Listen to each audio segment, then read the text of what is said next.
Asifiwe Bwana Yesu Kristo. Leo katika hekima yetu tunaenda kuzungumzia kuhusu watu ambao wameteuliwa kufanya kazi ya Mungu.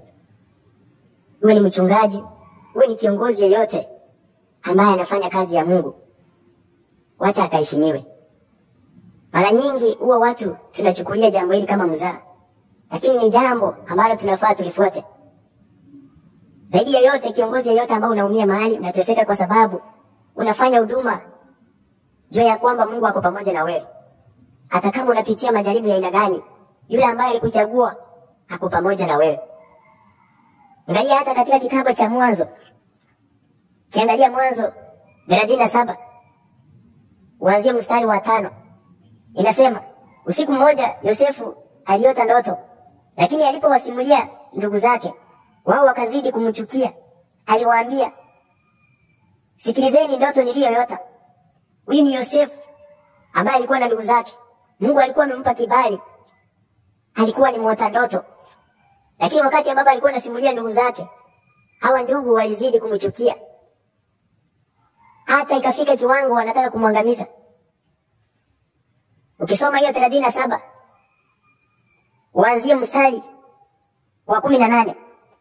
Hapa ni wakati ndugu zake walienda kuchunga kondoo. Naye baba yake Yusufu akamwambia, nenda ukawatazame ndugu zako mahali waliko. 18 nasema, ndugu zake walipomuona akiwa mbali na kabla hajafika karibu, wakafanya mpango wa kumuua.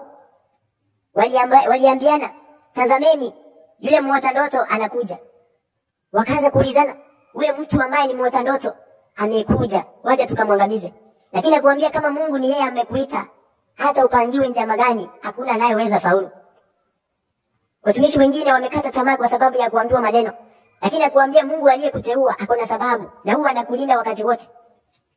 Kumbuka hata kitabu cha Mwanzo 12, kuanzia mstari wa 3 inasema, anayekubariki nitambariki, anayekulaani nitamlaani.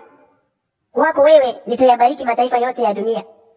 Kumaanisha hao watumishi wa Mungu wamepewa uwezo. Kuna kitu ambacho wamebeba ni tofauti. Angalia Abrahamu anaambiwa, mwenye anakulaani nitamlaani. Kwa hivyo kuna watumishi wengine ambao tumewatukana, tumepata laana kwa sababu amebarikiwa. Utakapomtukana tu unalaaniwa. Kwa hivyo hawa ndugu wa Yusufu walizidi kumchukia, wakapanga mpango wa kumuua. Lakini nakuambia, hata upange, mtumishi wa Mungu hawezi akangamia. Kwa maana unaposoma hiyo 21, kiendelea 21, inasema, lakini Rubeni aliposikia maneno hayo, akataka kumuokoa mikononi mwao. Basi akawaambia ndugu zake, tafadhali tusimuue, msimwage damu, ila mtumbukizeni katika shimo hili hapa mbugani. Angalia, Mungu ameingilia kati ya wale ndugu. Ameingia kwa huyu ndugu mkubwa ambaye ni Rubeni. Ameleta wazo lingine jipya.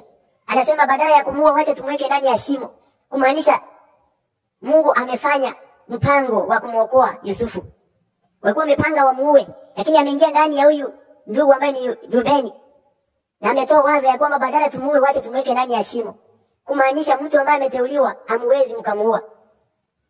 Na hata baada ya kumweka mahali pale ndani, tena kuna ndugu mwingine akatoa wazo, akasema badala tumwache hapa akufe, wacha tukamuuze kwa watu ambao wanapita. Yaani Mungu alikuwa anatumia hao ndugu wenye ni maadui, tena wanamuokoa. Walipomuuza huyo ndugu yao Yusufu, wakamuuza, na alipochukuliwa mahali pale Misri, akaenda katika nyumba ya mfalme. Akabahatika akaingia mahali pale. Na kuambia, alipofika mahali pale shetani hakumwacha. Watumishi wa Mungu lazima tutapitia majaribu. Wakati alifika mahali pale, kitu cha kwanza alipata kibali. Kumaanisha mahali mtumishi wa Mungu wako lazima kuwe na kibali. Ukisoma hiyo sura ya 39, inasema, basi Yusufu alipochukuliwa mpaka Misri, Mmisri mmoja aitwaye Potifa, ambaye alikuwa ofisa wa Farao na mkuu wa kikosi chake cha ulinzi, akamnunua kutoka kwa Waishmaeli waliomleta Misri. Mwenyezi Mungu alikuwa pamoja na Yosefu, akamfanikisha sana. Yosefu akawa anakaa katika nyumba ya bwana wake. Kwa hivyo Mungu alikuwa pamoja na yeye. Hata kama anapitia hizi changamoto zote, Mungu pamoja alikuwa na yeye. Mungu alikuwa anafuatana na yeye. Na ndio maana inasema katika hekima, katika taabu zako zote niko pamoja na wewe. Mungu ako pamoja na wewe katika hizo taabu unapitia. Wewe mchungaji, wewe kiongozi. Walipomweka mahali pale alipata kibali, lakini shetani hakumwacha. Akiwa mahali pale, mke wa ule mfalme akataka kumuingiza katika mtego.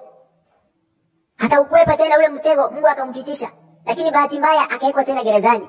Kumbuka ule mtumishi wa Mungu, wakati aliyeko mahali pale gerezani, anateseka. Ikawa tena Mungu akapanga mpango. Wafungwa waliokuwa wanaishi katika ile nyumba ya mfalme wakaletwa katika ile gereza. Wakiwa mahali pale wakaota ndoto. Kumbuka Yusufu ama Yosefu alikuwa amepewa kipaji cha kutafsiri. Aliwatafsiria wale ndugu ndoto zao. Wakati alitafsiri zile ndoto, siku moja wakati walifunguliwa, kuna ule mmoja ambaye alitafsiria ndoto akiwa katika ile nyumba ya mfalme. Kuna wakati ambapo mfalme aliota pia yeye ndoto.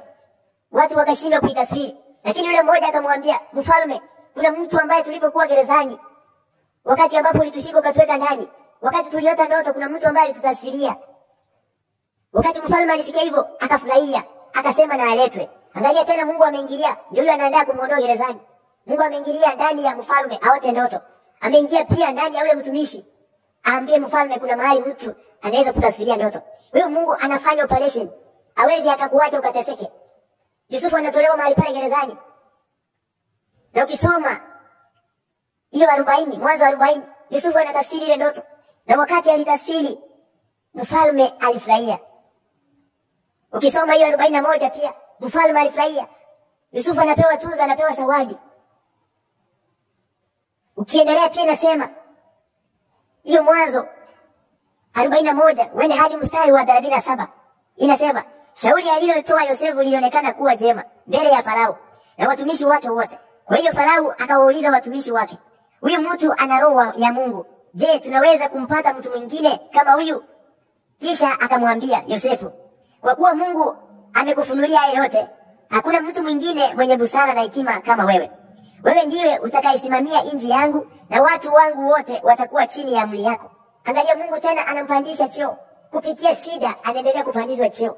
Kupitia changamoto anaendelea kupata cheo. Kumaanisha kwa changamoto ambazo unapitia, mtumishi wa Mungu, usikufe moyo. Mungu ako pamoja na wewe. Mungu atakutoa mahali hapo. Wewe ni maskini unafanya huduma lakini uko ndani ya umaskini. Unalala njaa. Mungu atakukumbuka. Kumbuka pia kuna mtumishi wa Mungu ambaye alikuwa anaitwa Musa. Kisoma kitabu cha Hesabu 16. Kuna watu ambao walimuinukia. Maandiko inasema baadaye Kora mwana wa Ishari, mwana wa Kohati, mwana wa Lawi, akatoa watu pamoja na watu watatu wa ukoo wa Ruben, Datani na Abiramu wana wa Eliabu, Nahoni mwana wa Bereti. Hao wote waliungwa mkono na viongozi mashuhuri 250 waliochaguliwa na jumuiya yote. Yaani hao ni watu ambao walitengeneza kikundi ili wampinge Moses ama Musa. Waliunga kikundi ili wakampinge. Kumbuka Musa alikuwa anatumika na Mwenyezi Mungu. Mstari wa 3, walikusanyika mbele ya Mose na Aroni wakawaambia, "Ninyi mmepita kikomo, jumuiya yote ni takatifu. Na kila mtu katika jumuiya hii ni mtakatifu. Na Mwenyezi Mungu yu pamoja nasi sote. Mbona sasa nyinyi mnajifanya wakuu wa jumuiya ya Mwenyezi Mungu?" Kuna watu mtumishi wa Mungu wamekuinukia. Wanasema hata sisi tunajua kuhubiri. Hata sisi tunafanya miujiza. Lakini jua mwenye amechaguliwa ni yeye. Hawa viongozi walisimama wakampinga Musa. Wakasema hata sisi ni watakatifu. Usijifanye wewe ni mtakatifu. Lakini mwishowe walipata pigo. Wakiwa wanamtukana Musa. Musa akiwa na uchungu. Ukienda mstari huo huo wa 28 inasema, hapo Mose akawaambia watu, "Hivi ndivyo mtakapotambua kuwa Mwenyezi Mungu ndiye aliyenituma kufanya mambo haya yote, wala sio kwa matakwa yangu mwenyewe.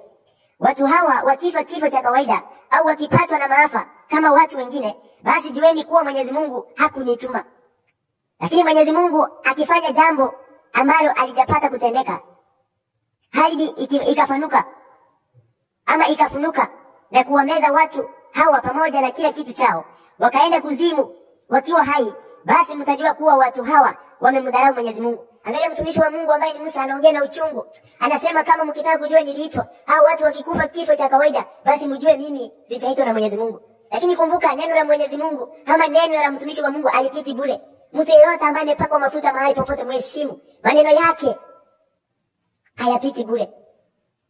Maneno yake yakiwa ya uchungu yanatoka na laana. Mstari wa 31. Mara tu alipomaliza kusema maneno hayo yote, ardhi chini ya Datani na Abiramu ikafunuka kuwameza watu hao, jamaa zao pamoja na wafuasi wote wa Kora na mali zao zote. Angalia tu wakati alipomaliza kunena yale maneno, ardhi ikafunuka ama ikafunguka, wale watu wakamezwa. Kwa hivyo mahali watumishi wako waheshimike. Mahali watumishi wa Mungu wako, usijione ya kwamba kuna pesa. Usijione ya kwamba unampita. Hakuna mafuta ambayo hauwezi ukayabeba. Akitamka neno na linafanyika. Pia kuna mule mtumishi wa Mungu akiwa anapita, vijana wakatokea, wakamtukana, wewe upala. Ule mtumishi akiwa na uchungu, akanena maneno. Na dubu wakatoka kichakani, wakawararua wale vijana. Kumaanisha watumishi wa Mungu wako na uwezo. Usimudharau kwa nguo anazozivaa, kwa nyumba ambayo anaishi, amebeba neema.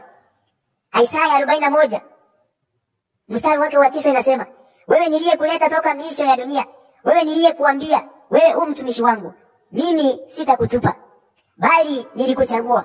Basi usiogope, mimi nipo pamoja nawe. Usifadhaike, mimi ni Mungu wako. Nitakuimarisha na kukusaidia. Nitakulinda kwa mkono wangu wa ushindi. Huyu ni Mungu anahakikishia watumishi wake. Yule ambaye alikuchagua atakulinda. Kwa chochote kile atakulinda. Kwa mateso unayopitia atakupigania. Kwa hivyo watumishi wa Mungu waheshimike. Mhubiri yeyote, wale walio chini yake, mpe nafasi. Kwa maana yeye ndiye anayeongoza. Ndio umepewa uongozi, lakini kumbuka yeye ako juu yako. Na Mungu atawapigania. Mungu akumbuke watumishi wake wanaopitia mateso. Mungu anawakumbuka. Kwa sababu tumeona kupitia mateso, hapo ndio tunaendelea kupata cheo. Yosefu alipitia majaribu, ndugu wakamkataa, lakini mwishowe walikuja wakinyenyekea mbele yake. Walikuja wakihitaji msaada. Wewe chunga ule mtumishi ambaye unamdharau, unaweza kuja tena ukinyenyekea mbele yake. Yule ambaye unasema anatumia majini, unaweza kuja akuombee. Na heshimiwe mahali popote aliko. Na asifiwe Yesu Kristo.